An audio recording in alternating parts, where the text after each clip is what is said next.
there's no starting sound effect because we both poured ourselves half a bottle of wine each, and it fits quite nicely into these large glasses. It does. We decided to just start this podcast because we're both laughing.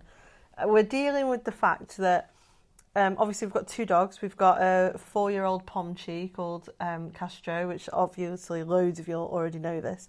And then we have a 9-month-old golden retriever puppy called Carlo. They're both girls. And there's no easy way to say this, but Castro does not like Carlo.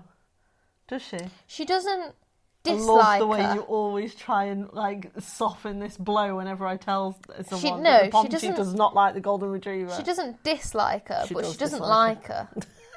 So she dislikes. No, it's not the same. You can disliking someone is a very I mean, look at her right feeling. now. Look, she's just glaring at her. She's like, "Will you fuck off?" You've outstayed your welcome. That's what I just said to Jamie. Sometimes I think Castro's like, "Come on, can we take her to the RSPCA now? She's outstayed her welcome. I'll help you get her in the car. I'll pack her stuff for you." Oh, she's so cute. She's just sat there. She is. Carlo is such a lovely, lovely puppy. Like she's such a she's massive now. Yeah, she's huge now. She's calling her a puppy is, I don't know. It seems weird because she's absolutely huge, like a small horse. But yeah, she is. Yeah, but like we're just laughing at the fact that I don't know. It's a difficult dynamic sometimes because Carlo really, really loves Castro, doesn't she? Yes. And she wants to play with her all the time, all day, and she tries to engage with her in lots of different ways. And what's been happening most recently is that Carlo like wakes up in the morning or sees her and like kisses Castro and like licks her in the face and licks her ears and then like licking her eyes and stuff, and then Castro bears all the fucking teeth out and she's like, "Fuck off." Yeah. And then for some reason Carlo doesn't pick up on it, does she? Well, she does, but she just So sort she of just backs off carries a little on. bit and then just does it again and then backs off a bit. So It's like her way of saying it. It's like to appease, isn't it? Yeah, so we the looked thing it up. is, It's appeasement, so isn't it? she's licking her, saying "I love you," and then I'm not Castra's a threat. going, "Fuck off, don't make me angry." And she's going, "Okay, I won't make you angry." Licks her again. Yeah, See, yeah. I'm showing you, I'm not making you angry. And Castra's like, "I don't fucking like that." Yeah, Castro's like, "Would you fuck off? I've told you 40 times this week. Stop licking me in the eyeball. It hurts." Oh. So yeah, it's quite funny actually. The other day, Castro was sat near Carlo, and Carlo obviously now towers over her because even as a puppy, she's massive, and she licked Castro on her forehead like a puppy, and she was like licking her like a mummy would with puppies. Yeah. And it was absolutely adorable. Yeah, obviously, and then Castro, growled at her. But anyway. No, she usually lets her lick her a few times. Yeah, yeah. But then Carla's like, "Yeah, she's letting me do it. I'm going to do it again. I'm going to do it again. I'm going to do it again." And then Castra's like, "Yeah, okay." That's why okay. I find it a little bit sad because Carlo, I feel like I watch Carlo's body language and she thinks, "Oh, she's going to like me," and she likes me now.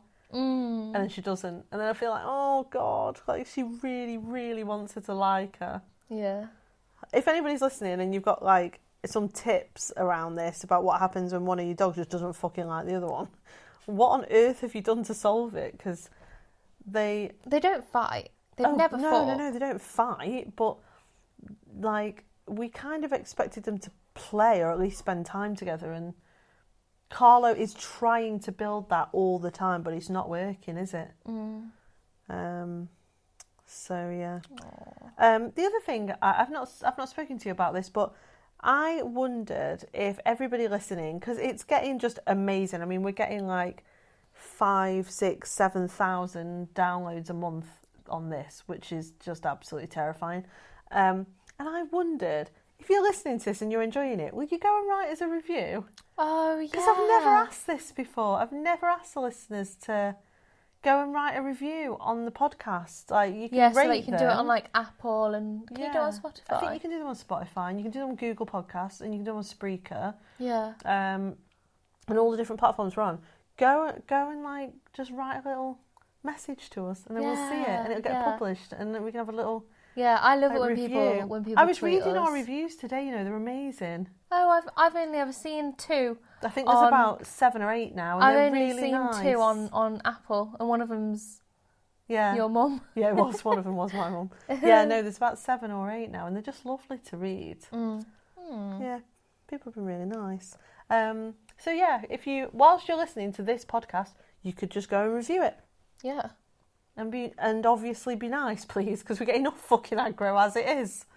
So, yeah, someone or a few people, didn't they? Some trolls just rated it 0. Yeah, one star. Yeah, that was it, 1 star. Kept giving it 1 star, being like, ha. Which brings us swiftly, actually, into this topic. Yes. Because today's topic is, for our podcast, is cancel culture. It is. Yeah. And, yeah, I'm really interested in cancel culture.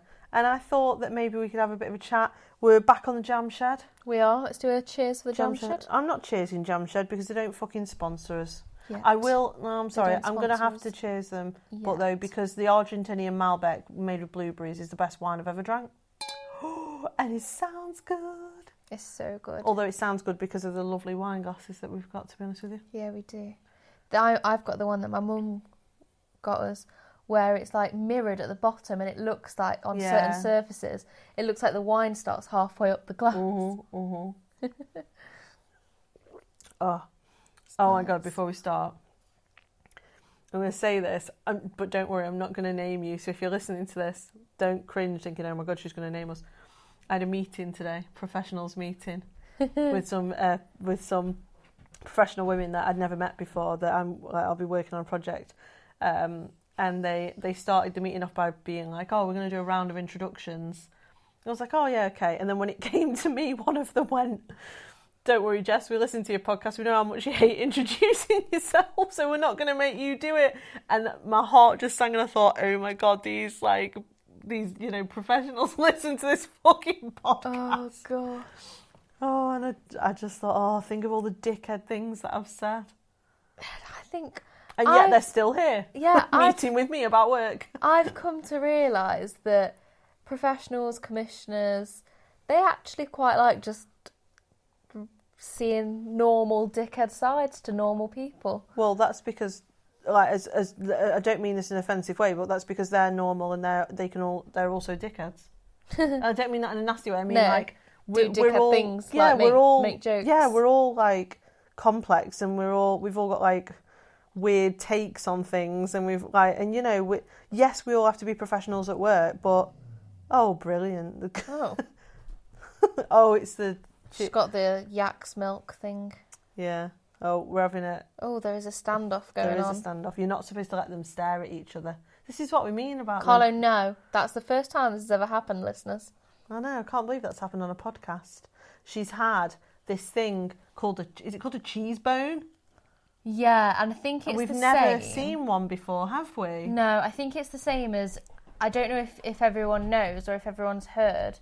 Don't do that, Carla, you knob. Hang on 1 sec. Okay. I think we're back. Yeah. Sorry about that. Obviously, it doesn't feel like a gap to you, but we've just had to take sort of 4 or 5 minutes to basically watch Carlo parade her cheese bone around the living room. I didn't explain what the cheese bone was. So I think for some dog owners, you'll know what a yak's milk is, and like yak's milk bone. I've had dogs all my whole life. No, it's relatively new. Oh, is it? Probably within the last 5 years, and it was quite big for a couple of years, and then it sort of died down again now. But yeah, so Carlo, we got her this new yak's milk bone / cheese bone or something, and Castro went over to go sniff it, and Carlo growled at her, and then they stared at each other, and then Carlo started parading it round and then started trying to get Castro to sniff it and lick it. Yeah, she brought it to Castro and then kept trying to like sort of give it to her. So it's as if she's trying to say sorry to her. Yeah, it is, isn't it? She's done this a few times where she'll sort of do something or be a bit boisterous or whatever, and then she'll instantly try and say sorry, won't she? Go lick her face or go and try and make friends with her. So or try and give it her like with a toy or a treat share a or toy something with her, doesn't she? Yeah. So yeah, that's. I think they're settled now. Castro's on my lap, aren't you, sweetheart? Having a snug. Having a cuddle with me, where she's like, "That's it. I'm going to go sit with Mummy, you little twat." She's looking at me like, I told you we should have gone to the RSPCA, for fuck's sake. Fucking told you a minute ago, and now look, she's parading a cheese bone around. Oh.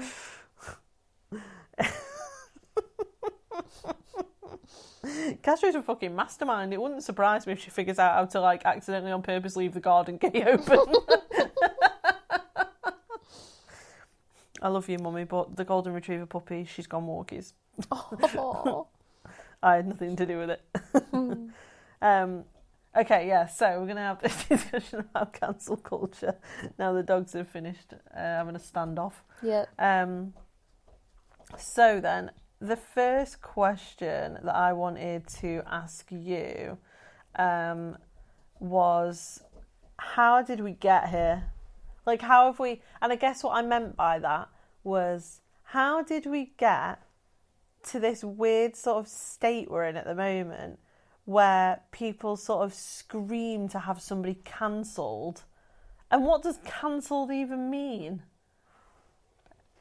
I don't remember this being a thing when I was... I mean, even like 5 or 6 years ago, I don't remember this being a thing. Okay, so I think we got here through organisation online. Yeah. And I agree what with that, people actually. mean by cancelled is it's usually someone with a public platform. Yeah. And they want their either accounts taken down, they want them to be no platformed, they want them to lose their job, they want them to be cancelled in the sense of they are a person of, like, a notable person, and they want them to become not notable. You can't cancel, like, Joe Blogs at, like, you know, 51 Smith Street. Do you know what I mean? Because, like, nobody gives a fuck. Yeah, exactly. Yeah, that's true. I agree with you, though. I think this is an online thing. I think this is developed with the internet and social media. Well, it has, because, you know, being able to be online is excellent because of the way that groups of people can organise and be listened to. But then also it means that these people who can get organised and be listened to and be, you know, quite a successful pressure group means that they can get people cancelled. Yeah. The first time someone tried to... people have been trying to cancel me for years. But the first time, genuinely, that it happened to me was actually not an online thing. It was a group of professionals who were trying to get me kicked off speaking at a national conference. And this was probably about 5 years ago now.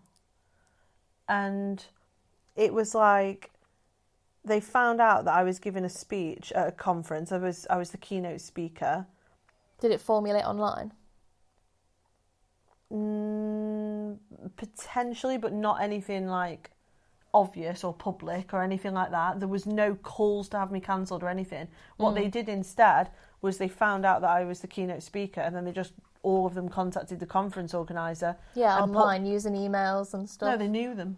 Oh, it was really? It was in a regional area of the UK. Contacted them and was like, you know, like, you need to sort of retract this keynote speaker. You can't have Jess. You know, she's this, she's that. And it was actually not to do with feminism or anything like that. It was about my views around re-traumatising children with CSE films, which is my old, you know, #No More CSE Films campaign. And it was like, that was the first... I was really shocked, you know. Oh, and then the other thing that happened around that time was that someone found out that I was being interviewed for a magazine, and they contacted the magazine. They wrote to them and was like, don't interview her, don't publish her interview, you know. And so that was my first experience of it. Jeez. And I was just a bit... I didn't really know what to do. I didn't do anything, actually. I just fucking carried on.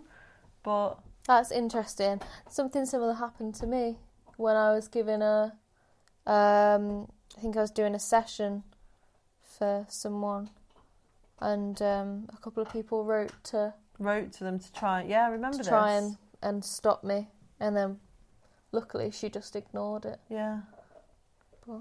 See, now that suggests though that cancel culture is only as powerful as the sort of people that make the decision Absolutely. in the first place. Yeah, no, absolutely. Because yeah. I've had it happen lots since, and I've been in situations where, trolls might go, oh yeah, we successfully cancelled it because now she's not giving that speech, or she's not allowed to do this anymore, or she's been taken off that board, or whatever it was.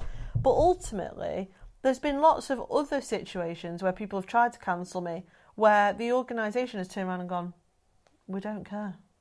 And that's it. Their power's just gone. Yeah. Like, how do you cancel someone where the organisation or the authority that you're trying to get to cancel them goes, no? Because that's the end of it at that point. Yeah. I agree with you. I think we did. I think that there's a real. I sometimes wonder if it's about power. Oh no, it definitely groups of people that feel powerless. So their way of gaining power is to do something to attack people online and to try and get them silenced because it makes them feel powerful. And it also makes them feel what's the word? Like when you feel like you're doing something good. But they're doing it to feel powerful. But like you've not got you've not got anyone powerful trying to get people cancelled, have you? No, I know. Also, and like this moves into our next question really, which is who is being cancelled and why? Yeah. If you really think about the people, say we believed in cancel culture, which to be clear, I do not at all. If you did really believe in cancel culture, wouldn't you want some of the most terrifying and sort of, genocidal, murderous, fucking corrupt people in the world cancelled? Hang on, what of course not. You're going after like authors. What do you mean by that you don't believe in cancel culture? You mean you don't think it exists? No, I just don't. Well, or you no, don't agree I mean, I don't with support it. Yeah, okay. I agree. It exists. It clearly exists, but I think we give it too much power. I think we keep feeding it. I think one of the issues is that we've come into this sort of age of social media where every organisation has got, for example, a Twitter account or a Facebook account. And if the masses want to all pile on one individual account who's hosting a speaker, it will make them feel overwhelmed. It's not natural for an organisation who's hosting an event for 50 people to have 1,000 accounts all parroting the same thing. Yeah, and it does. It feels overwhelming. Yeah. And one of the most powerful things that I've learned, especially over the last 2 years, and more specifically in the last probably 18 months, is that what looks like a massive pylon is actually a tiny echo chamber. Who are all doing it that are all together. And they're all clicking on a link. Yeah, and then outside in the world, when you, I don't know, walk to fucking Asda, no one in Asda knows it's happening. It's a tiny little echo chamber. You just do not realise it. So it feels like this massive wave of power against you. But in reality, you could, for example, I don't know, see your next door neighbour and they go, "You're right," and you say, "Oh yeah, I've been cancelled," and they'll go, "What?" And you go, "Oh yeah, there's thousands of people online all calling for me to be cancelled," and they'll go, "Is there?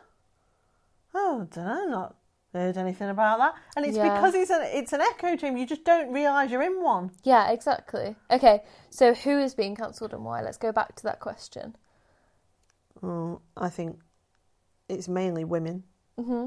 I think that's obvious. Yeah, absolutely. It's, if you think about who they're trying to cancel, some of the, I don't know, like, are they cancelling sex offenders? No. No, they're cancelling. Are they cancelling paedophiles? No. Are they cancelling fucking people that are actually doing serious harm out there? No. They tend to be cancelling left-wing people as well. When was the last time we heard a right-winger get cancelled? Like, cancel Boris Johnson, cancel Nigel Farage. Can I say something really... I'm sorry if this comes across as really, like, petty or offensive. It's left-wingers doing it. It's left-wingers who are doing it. Oh, do you agree with that? Yeah, absolutely. Yeah, okay, well, I'm glad, because I don't see a lot of right-wing people trying to cancel people. No, but like, also... I see it online, and right-wing people, they do attack, and they do say, you know, and they do nasty things and all the rest of it.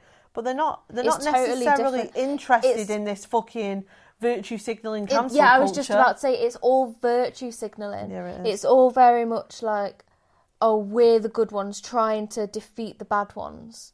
Yeah. By controlling what everybody can do and say and think. Yeah, well, exactly. But that's why it's left on left, and it's not right on right. Like, it's also not left on right. No, that's what I mean, though. Yeah. When was the last time you ever heard anyone who is right-wing or is being cancelled over a right-wing stance? Yeah, no, I know. I agree with you. It doesn't happen, does it? Sometimes it might be like a left-winger getting cancelled over one thing they've said that aligns not quite with the centre or the right. Yeah. Yeah. But they don't ever cancel the people who are right and proud. Yeah, no, definitely not. But is that because they perceive or presume that people who are, for example, right and proud couldn't give a fuck about their cancel culture anyway, and they've got no power over them? And again, does it come back to the fact that we keep giving it fuel? Like, if you keep feeding it and it's powerful, it'll keep fucking working, won't it? Whereas if everybody just went, you know what, fuck this. And if organisations grew a fucking backbone over stuff, where, for example, I don't know, they go, oh, did you know that one of your staff members holds this view that we don't like? And then the organisation went, right, well, we can't fucking control everybody's brain, can we? Oh my God.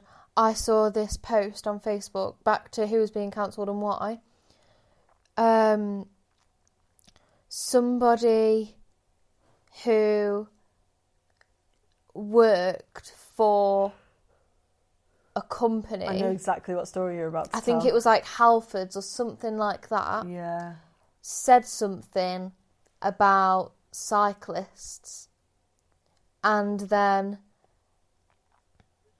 a load of people found out where he worked, because he commented something on a public page, and then he'd obviously put on his Facebook that he works at Halfords. And the comment wasn't bad. I think he just said something like that... Didn't he say that cyclists shouldn't be on the road? Something like that? Yeah, something like that. And he said it wasn't safe and they shouldn't be on the road. Which is a debate that... We should be able to have. Yeah, exactly. And anyway... Halfords put out a statement on their page saying that it's being looked into and they're taking it really seriously and that they stand with the cycling community. And I was like, oh my fucking God.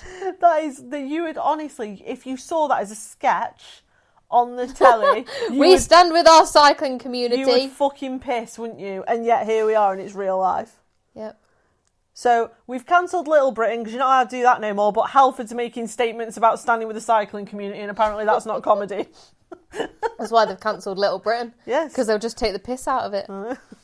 They've cancelled Little Britain because there's no more space for him now. Halfords have stepped up. I'm sorry, Halfords, if you're listening to this, and if it wasn't actually Halfords, but it was that sort of shop. Oh, okay, yeah, okay. So it might not have been Halfords.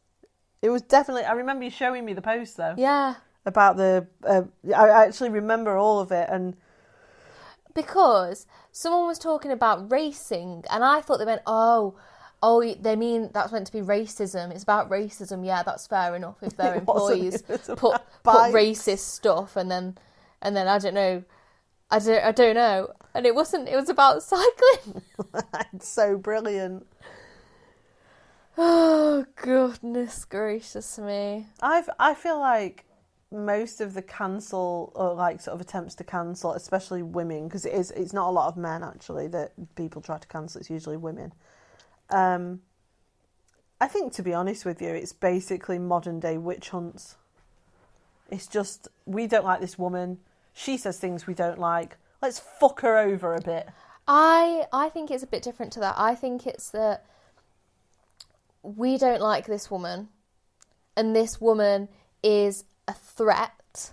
It's always when they're a threat, and then they want to feel powerful and make out like they're the good ones. There's so much virtue in, like, we're the good ones and we're going to stop her. saying these things. And it's not like they never cancel people who are a bit stupid. They cancel the people who are intelligent, making good arguments that's convincing people of things that they don't want other people to believe. Yeah. So they get them cancelled. Yeah. Sometimes it feels a lot like they're trying to be this, like, saviour. Like, almost like a knight in shining armour to come and, like, silence someone that says something that you mildly dislike. Yeah. And it's like, and people almost want like to, saviorism in a way. People want to feel like they're an activist. And this is something that's pissed me off for maybe last few years. Armchair activists. Well, yeah, this is something that's pissed me off for the last few years because I was involved in local and national politics from when I was about 15, where you have an activist is an activist. You're out on the streets, like, no matter what weather, you're campaigning, you're door knocking, you're setting up stalls, you're on marches, you're setting up events. Like, it's not writing to someone's employer or clicking on a link and putting an angry react emoji on some random person's Facebook page. I know. Like, from a group where everyone's like, can everyone click this link and angry react? Can everyone click this link? Or like when they go, can everyone, I don't know, go on TripAdvisor and leave a bad review? Yeah. Oh, would you fuck off, you childish little And then they've pricks. not even... Exactly. And then people feel like that makes them an activist. Oh my God, do you remember when me and you were driving back from London and we were talking about hotels getting trolled for holding feminist events? Yeah. And we were saying, for those hotels that have never dealt with this type of aggro before, they're not going to know how to respond to it. Mm. Like, can you imagine being like the owner of a little hotel somewhere? Yeah, and this is what I was saying. Yeah, you would. I know, and that's why I wanted to bring it up, because the point you made to me in the car was right. Yeah, and I've sort of already mentioned it, so, like, on this podcast. So, like, imagine you're just a little organisation, hotel, whatever, and you run a little Twitter account, you get a few likes, a few shares, a few comments or whatever on your posts, and then all of a sudden you have thousands of people saying, I am never coming to this hotel again, you are disgraceful, blah, blah, blah. You're going to think, oh my God, this is going to really impact our business. It's going to, like, ruin our reputation. Yeah, and like, oh my God, everyone's talking about us, everyone's going to hate us. When in reality, it's people who have never been to your hotel, probably will never come to your hotel because they don't leave the house. And all they do all day is sit on Twitter and tell random hotels that they're never going to come to their hotel. From their cracked iPhone screen. Yeah, and also, it's so ironic because you just know that these people don't put their money where their mouth is. No, and they you wouldn't. know that and they wouldn't if they support were your looking... business anyway. Well, but if they were looking for a hotel in the area and theirs was the cheapest one, they would go for that hotel. Yeah, they would. 100%. Yeah, there's no way they're going to, like, be, you know, like, keeping lists of all the people and all the venues they've cancelled. Can you imagine? Oh, honestly. Like, oh, I'm going to my friend's wedding next year, but unfortunately I can't stay at the local hotel because once they tweeted something I didn't like and I cancelled them. So they can fuck off. I'm going to sleep. Oh, they're sleep on the streets. That's interesting. They're still in business. Twitter cancelled them. Oh God, David, start me on that. That's one of my questions, actually. Can you name anyone who has actually been cancelled? Like, successfully? Like, ever? Because I can't. I can name a lot of people who have had positions taken and ended up nowhere near as powerful. Or sort of with the platform or whatever. Yeah, I think that's they've not been, I don't know if they've been what I would consider completely cancelled though. Sometimes, quite more often than not, if the individual who's been cancelled speaks out about being cancelled, often people are like, oh, that's ridiculous, and then they will come to their support, and it actually has the opposite effect. Yeah, it does. But not always. No, not always, but I'm trying to think of people who've had, like, all their accounts taken off them, like Donald Trump. What have you really achieved there other than taking him off social media? And people will say, well, now he's not on social media, he can't spread his, views or whatever. which I guess is He true. never did it really through social media, though. He made a speech, people would video it and share it on their social media. Yeah. They can't cancel everyone for agreeing with him. Obviously I don't agree with him. No. But that's not how it works. They've not really... I don't think it's a very thought through strategy, to be honest with you. What you're going to do, just fucking cancel everyone. Like, that's the other thing as well. So I get this a lot where someone will... I saw this on my social media yesterday where someone was like, you know, I've read her book about me, and then going, and I found out that she's got this view that I don't like, and now... you know, I'm going to go back through my whole social media and delete all my posts that support her, and I'm never recommending her book again, and I work in, you know, abuse and violence, and I'm going to tell all my colleagues to not read her book. And now I just left this person to have a massive rant on my social media because I just thought, fucking knob.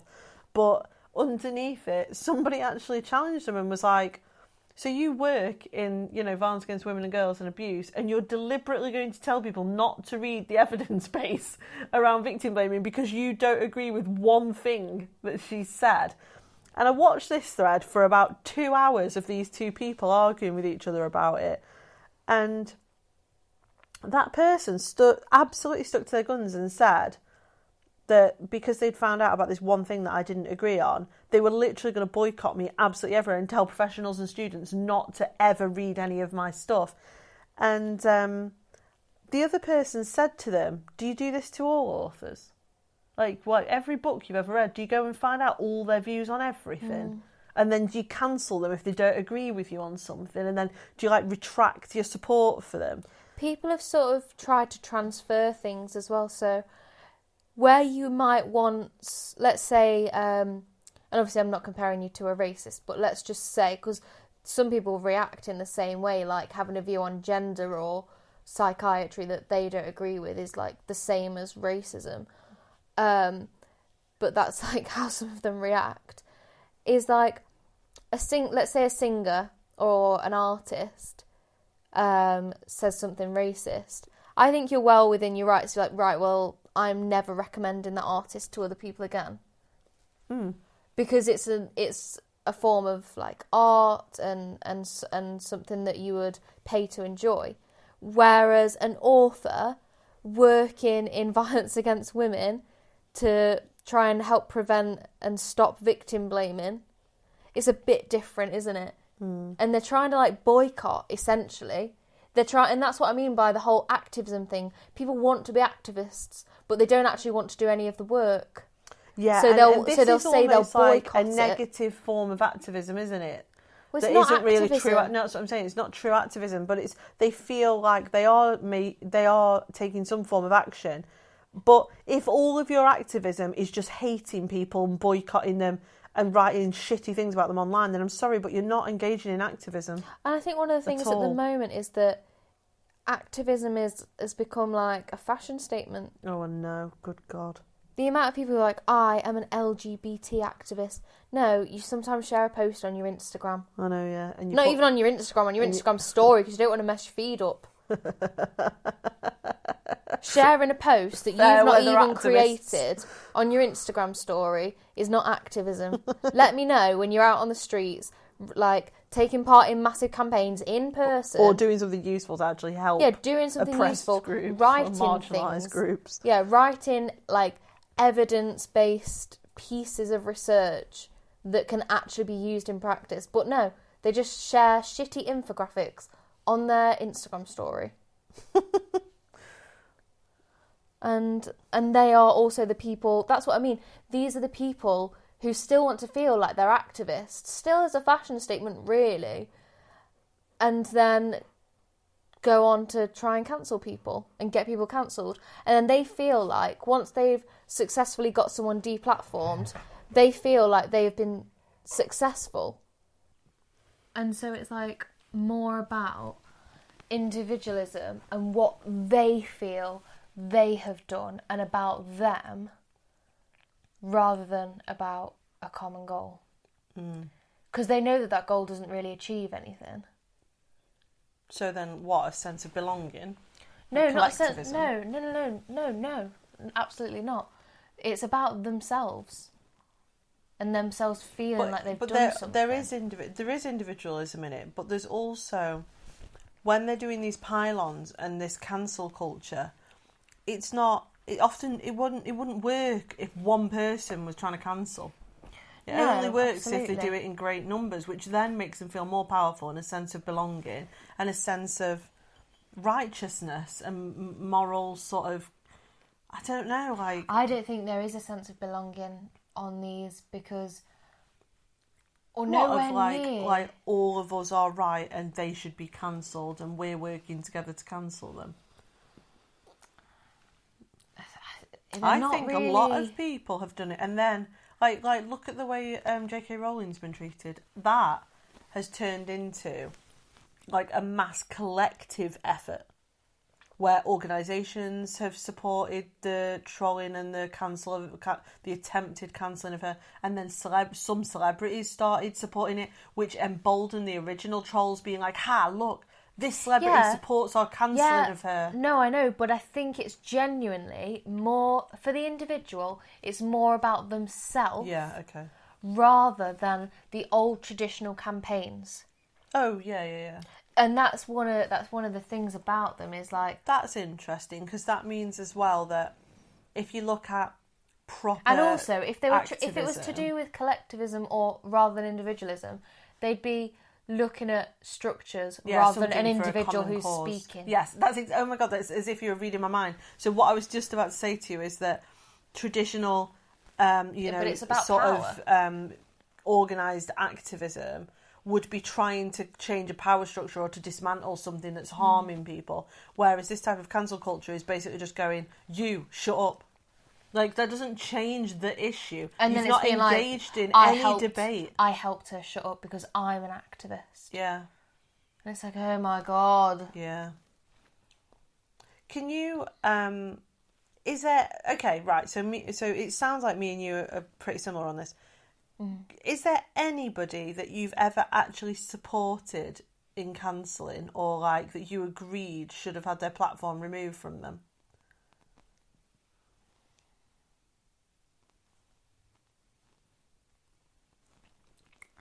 I think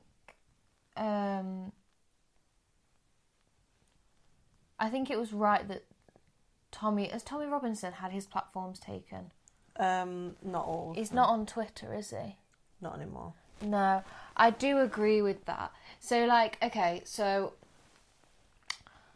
Tommy Robinson, I do agree with that because the things he was actually saying actually encouraged inciting violence and pylons and harassment.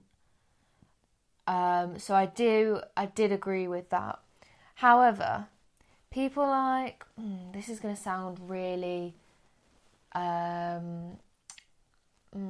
people who have very similar views to him, who, however, are not encouraging direct violence, direct harassment. People like Nigel Farage, I wouldn't necessarily say, yeah, he should have no platform, because I think it's important to debate his views, because when you have people who say, oh, racism, like when you cancel these people and then there isn't really somewhat, and I don't know, I'm not 100% comfortable with what I'm about to say, okay, but I'm sort of dwelling on it, is that when you say, when you cancel all of these people in terms of visibility, it's easier for people to say, well, there's no racism anymore. Because having them there and saying, look at this, look this what is they're happening. Saying, look what they've done. Yeah. But I don't know, I have a lot of mixed opinions around it, but that is one thing. So, like, I do think that Tommy Robinson was right to lose his, because also it's Twitter's choice. If they don't want to have him on their platform where they set out very clear rules, whether they follow them or they not. Don't fucking follow them. Most of the time they don't. But then that's their choice. So I think for me it's sort of similar to you. I think that if you can demonstrate that clear crimes have been committed and that it's illegal, i.e., actual violence, actual death threats, actual, harassment or stalking of somebody that's in the public eye, and you can fucking see that, then I think that people are within their rights to, for example, have their platform removed off them, because what they're doing is against the law anyway. It's a criminal offence. But what I'm worried about is the sliding into criminal offences that is almost like around what would have been called as a parody years ago, thought crime. Yes. Like, they think something that I don't like, so they should be cancelled and have all their platforms taken off them. Now, that years ago, the concept of thought crime was nothing more than this sort of Orwellian sort of parody idea that, imagine what would happen if people started to police your thoughts.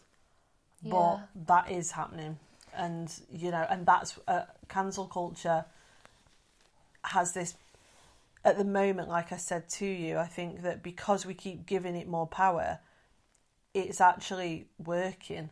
Whereas if we were to adopt a much more sort of supportive view of freedom of speech, except for where you actually cross a legal limit, then surely you wouldn't be able to cancel people purely on their views. I mean, I follow people that I massively disagree with, and to the point where sometimes, like, I'll follow them, or I'll read what they've said, or I'll watch them on TV and I'll think, not you again, you fucking knob.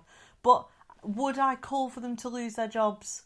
Would I call for them to have all their platforms removed and for them to be cancelled for the rest of their lives? No, probably not. No.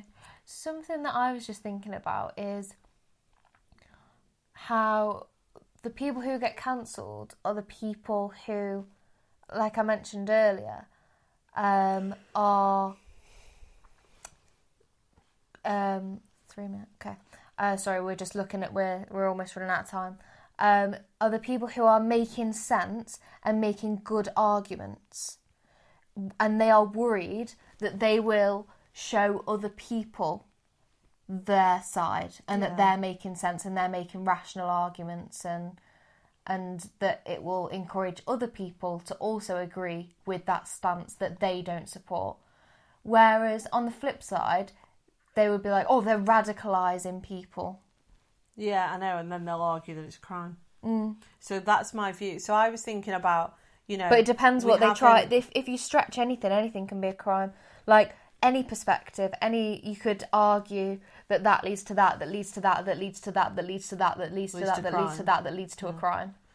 Yeah, I know, but I think that's what's happening. They're massive fucking leaps. Like, you say, like, for example, we mentioned earlier, gender. You don't agree with gender, and the next thing, or some parts of gender theory, the next thing you're getting accused of crimes. Yeah, interestingly, I read a thread about myself today that apparently me and J.K. Rowling support the complete extinction and eradication of trans and non-binary people. Oh my God. I know. Well, and I just read it and I thought, what the fuck is this? What's interesting about that is that, I mean, I don't know about Jo, but it sounds like I'm on first name basis with her, is that supporting gender abolition, if we were to fully abolish gender, we wouldn't have to everybody put would be able people to in, express themselves and it wouldn't be however labelled. they see fit. Exactly, it wouldn't be labelled. And live, in a safe way. But they would rather say that you would, rather than be dead and murdered, than bullshit. to remove the labels and the boxes and the stereotypes. But no. So I was just say, how are we doing for? Well, we've got a minute left. I guess I would just say that I feel like it's pretty. I don't think it. The only other question that we've not covered is it as powerful as it's made out to be? Which I think, because we've only got like 30 seconds left, we can only really give a really succinct answer to that. And my view on that is that cancel culture is as powerful as you allow it to be. I think it's not as powerful, and we need to learn to not be scared of internet pile-ons, because essentially cancel culture comes down to internet pile-ons. Yeah, it does, and it doesn't exist outside of it. No, not unless you start talking about it. Yeah. And also, internet pylons, I think sometimes we worry about it getting into the mainstream media, but it doesn't. It goes on to online tab articles. Yeah, it does. And let's cheers to that, darling. Oh. Quick. Quick. Ah!